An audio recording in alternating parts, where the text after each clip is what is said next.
नमस्कार साथियों, मैं कुंदन कुमार स्वागत करता हूं करंट अफेयर के इस सेशन में। दोस्तों, आज के वीडियो में हम देखेंगे कल के दिनों में घटित देश विदेश में जो भी राष्ट्रीय और अंतर्राष्ट्रीय खबरें हैं उन सभी का संपूर्ण विश्लेषण, जो आपके आगामी किसी भी परीक्षा में बेहद ही महत्वपूर्ण होने वाली है। साथ ही साथ हर एक क्वेश्चन का विश्लेषण के अलावा कुछ जो उसका फैक्ट होगा उसको भी देखेंगे, और इसके अलावा वीडियो के लास्ट में आपसे क्वेश्चन भी पूछा जाएगा जिसका उत्तर आपको कमेंट सेक्शन में जाकर देना रहेगा। तो चलिए शुरू करते हैं आज का क्लास।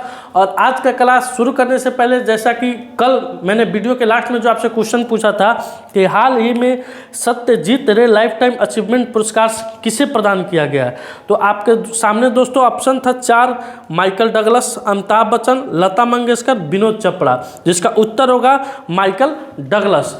अब चलते हैं आज का सेशन शुरू करते हैं। आज का सेशन है का पहला सवाल है दोस्तों, काफ़ी VVI सवाल है। ये 1-2 परीक्षा में रिपीटेड पूछा हुआ सवाल है, दिवस में यह पूछा हुआ सवाल है कि विश्व मृदा दिवस कब मनाया जाता है। कब मनाया जाता है इस पर भी चर्चा करेंगे, क्यों मनाया जाता है इस पर भी चर्चा करेंगे, और इसकी घोषणा कब से हुई, यानी इसको कब से मनाया जा रहा है इस पर भी चर्चा करेंगे। तो आप विगतवार हम चर्चा करते हैं। तो विश्व मृदा दिवस दोस्तों 5 दिसंबर को मनाते हैं। कब मनाते हैं? 5 दिसंबर को मनाते हैं। संयुक्त राष्ट्र महासभा की 66वीं माफ कीजिएगा 68वीं बैठक में। कितनी? संयुक्त राष्ट्र सभा की 68वीं बैठक में, संयुक्त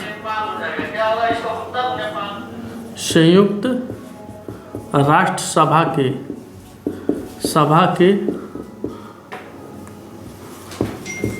68वीं बैठक कब दोस्तों? 68वीं बैठक 2013 ईस्वी को हुई। कब हुई?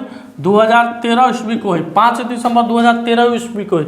इसमें यह निर्णय लिया गया कि हर एक साल हम लोग मृदा यानी भूमि के ऊपर एक दिवस मनाएंगे जिसे मृदा दिवस के नाम से भी जाना जाएगा। तो यह कब से दोस्तों? तो 5 दिसंबर से संयुक्त राष्ट्र महासभा की 68वीं बैठक में यह निर्णय लिया गया। कब से शुरू हुआ है? तो 2013 से शुरू हुआ है। यहाँ लिख दे रहे हैं दोस्तों, शुरुआत इसकी 2013 ईस्वी से हुई। यह किन किन विषयों पर मनाया जाता है दोस्तों? तो ये खाद्य सुरक्षा, मृदा को कैसे प्रदूषित होने से बचाया जाए, भूमि को कैसे प्रदूषित होने से बचाया जाए, खेतों में जो खरपतवार पर हम लोग जो कीटनाशक दवा छिड़कते हैं उस छिड़काव को कम कैसे किया जाए, उसके जगह पर कोई केमिकल ना हो, जैविक खाद, जैविक रसायन का छिड़काव किया जाए। इन सभी चीज़ों पर हम लोग विशेष करके चर्चा करते हैं विश्व मृदा दिवस के दिन पर। अब आइए अगले क्वेश्चन की तरफ बढ़ते हैं। अगला क्वेश्चन है कि हाल ही में T20 में सबसे तेज 4000 रन बनाने वाले खिलाड़ी कौन बने हैं। तो दोस्तों अभी भारत और ऑस्ट्रेलिया का T20 का सीरीज चल रहा था, जिसमें 5 मैचों की यह श्रृंखला थी, जिसमें भारत ने 4 मैच जीते, ऑस्ट्रेलिया ने 1 मैच जीता, यानी 4-1 के अंतर से इस सीरीज पर भारतीय खिलाड़ियों के द्वारा, युवा खिलाड़ियों के द्वारा इस पर कब्जा किया गया। इस मैच के हीरो रहे रिंकू सिंह, ऋतुराज गायकवाड़ और मुकेश कुमार, जो कि हमारे गृह राज्य से बिलोंग करते हैं, बिहार के सिवान से, और खेलते हैं पश्चिम बंगाल के तरफ से। तो इस T20 के श्रृंखला में एक नया कीर्तिमान देखने को मिला। वो क्या कीर्तिमान है? तो ऋतुराज गायकवाड़ जो T20 के अभी ओपनर बैट्समैन है, इन्होंने सबसे कम पारी में 116 पारी में, कितना पारी में दोस्तों? 116 पारी में 4000 रन का आंकड़ा को पार किया है। अब इन्होंने किनका रिकॉर्ड तोड़ा है ये भी जानना जरूरी है। तो इन्होंने KL राहुल का रिकॉर्ड तोड़ा है। किनका रिकॉर्ड तोड़ा है? KL राहुल का रिकॉर्ड तोड़ा है। उसके बाद विराट कोहली का रिकॉर्ड तोड़ा है। तो KL राहुल दोस्तों, KL राहुल 117 पारी में 4000 रन बनाए थे। विराट कोहली 138 पारी में 4000 रन बनाए हैं। अब आइए अगले क्वेश्चन की तरफ बढ़ते हैं। अगला क्वेश्चन है कि हाल ही में भारत सरकार ने किस देश से 75 भारतीय सैनिकों को वापस बुलाने का फैसला लिया है। तो जैसा कि दोस्तों मालदीव में हाल फिलहाल चुनाव संपन्न हुआ है, उस चुनाव में राष्ट्रपति का चुनाव हुआ था। राष्ट्रपति के चुनाव में मुइजी मालदीव के नए राष्ट्रपति बने हैं। मालदीव के चुनाव में दोस्तों मुइजी के द्वारा एक ही मुद्दा उठाया गया था। वो मुद्दा क्या था कि भारतीय सैनिक वहाँ पे अपने जो भी उसका जहाज़ था, वायुसेना का जहाज़ था, उनके रक्षा के लिए 75 भारतीय सैनिकों को वहाँ तैनात किया गया था। अब चूँकि माइजू चीन के पक्ष में, चीन के समर्थित व्यक्ति हैं ये, और चीन के प्रेशर से, जैसे खूब अच्छा मुद्दा बना था मालदीव के चुनाव में, यह भारतीय सैनिक, मात्र 75 भारतीय सैनिक, तो इनको वहाँ से हटाने में कहीं ना कहीं चीन का अहम योगदान है। और मालदीव यह भूल गया है कि चीन जिसके सिर पर हाथ रखा उसका बेड़ा गर्क हो गया है। श्रीलंका हुआ, नेपाल हुआ, पाकिस्तान हुआ, आपके सामने है, साक्षात उदाहरण है। फिर भी मालदीव, नेपाल भी हुआ दोस्तों, फिर भी मालदीव ने ये काम किया, मालदीव के राष्ट्रपति ने ये काम किया है। कहीं ना कहीं भविष्य में इसकी कहीं बहुत बड़ी खामियाजा भुगतने को पड़ जाए मालदीव को, ये तो भविष्य बताएगा। तो यह मालदीव से भारतीय सैनिकों को वापस बुला लिया गया है। और दोस्तों आपके स्क्रीन पर कुछ और मालदीव के बारे में फैक्ट दिख रहा होगा, जिसको आप वीडियो को पॉज कीजिएगा और नोट कर लीजिएगा। अब बढ़ते हैं अगले प्रश्न की तरफ। अगला प्रश्न है, विश्व का पहला पोर्टेबल अस्पताल आरोग्य मैत्री एंड क्यूब कहाँ खोला गया है?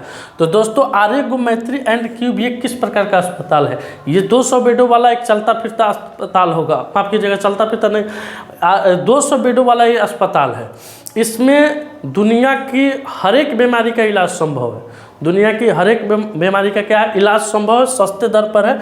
इसे गुरुग्राम में खोला गया है। अब इस अस्पताल का इनॉग्रेशन हो गया, उद्घाटन हो गया है, अब उसमें जाके इलाज कराया जा सकता है। आइए अगले क्वेश्चन पर चलते हैं। हाल ही में तेलंगाना सरकार ने किसे अपना नया डीजीपी नियुक्त किया है?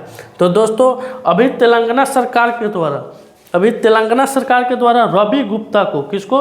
रवि गुप्ता को अपने राज्य का नया डीजीपी नियुक्त किया गया है। चूँकि तेलंगाना में चुनाव हुआ है और कांग्रेस पार्टी की सरकार बनी है, लेकिन अभी यह फैसला पूर्व मुख्यमंत्री के द्वारा लिया गया है।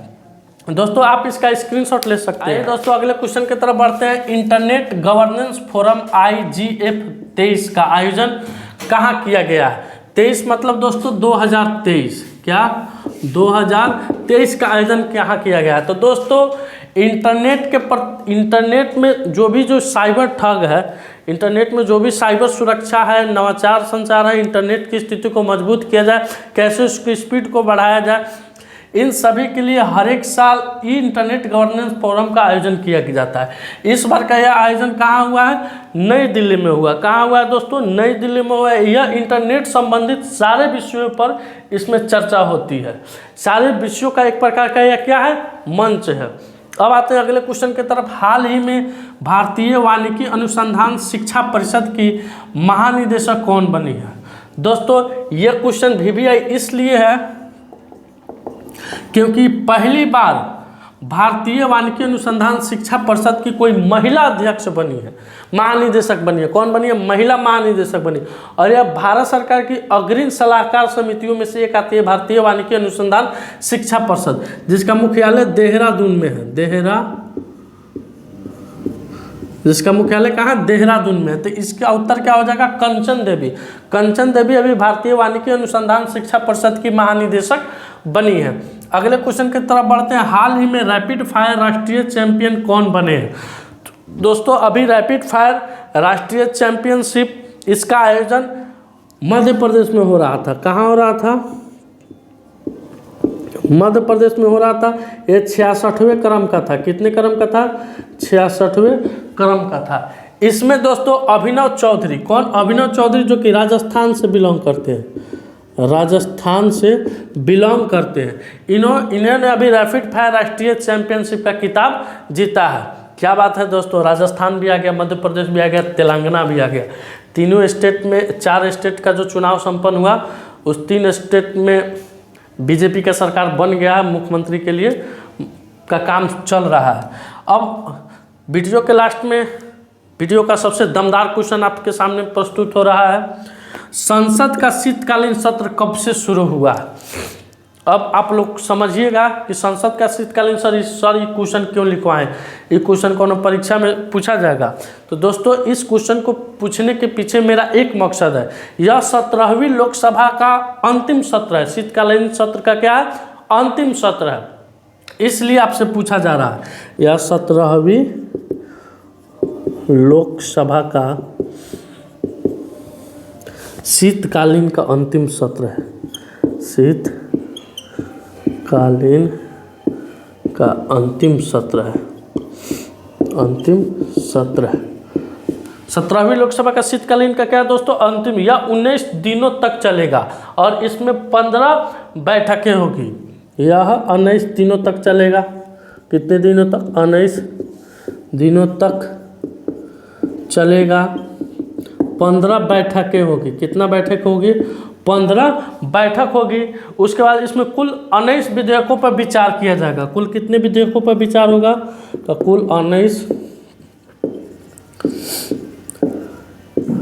विधेयक पर विचार होगा। क्या होगा दोस्तों? कुल 19 विधेयक पर विचार होगा। यह 17वीं लोकसभा का शीतकालीन का अंतिम सत्र है। अब जानते हैं अभी लोकसभा के स्पीकर कौन है? तो ओम बिरला है। कौन है दोस्तों? ओम बिरला। लोकसभा में विपक्ष के नेता कौन है? तो अधीर रंजन चौधरी है। अधीर रंजन चौधरी है। दोस्तों आप इसका स्क्रीनशॉट ले सकते हैं। दोस्तों आज का जो मेरा सवाल है, बिहार के किस जिले में खुदाई के दौरान भगवान विष्णु की 7वीं सदी की दुर्लभ मूर्ति मिली है? आपके सामने 4 ऑप्शन दिए गए हैं। इनमें से करेक्ट उत्तर आपको कमेंट सेक्शन में जाकर देना है। दोस्तों यह वीडियो मेरा समाप्त हो रहा है। अगर यह वीडियो आपको अच्छा लगे तो वीडियो को लाइक कीजिएगा, शेयर कीजिएगा और चैनल पर नए हैं तो चैनल को सब्सक्राइब कीजिएगा। क्लास 10th का रजनीश सर के द्वारा जो मैथ का है वो वीडियो अपलोड हो रहा है, कंटिन्यू अपलोड हो रहा है। अगर आप वीडियो को कंटिन्यूली देख रहे हैं, चाहे आपका कोई छोटा भाई हो, कोई रिलेटिव हो, तो यह वीडियो उन तक ज़रूर पहुंचाइएगा। आशा करते हैं वह वीडियो आप लोग को बहुत अच्छा लगेगा और अभी तक उस वीडियो पर काफ़ी अच्छा रिस्पांस, काफ़ी अच्छा प्यार हम लोग को मिल रहा है। इसी प्यार को आप लोग को बनाए रखना है। तो मिलते हैं दोस्तों अगले वीडियो में। तब तक के लिए धन्यवाद। अपना ख्याल रखिएगा। भारत माता की जय।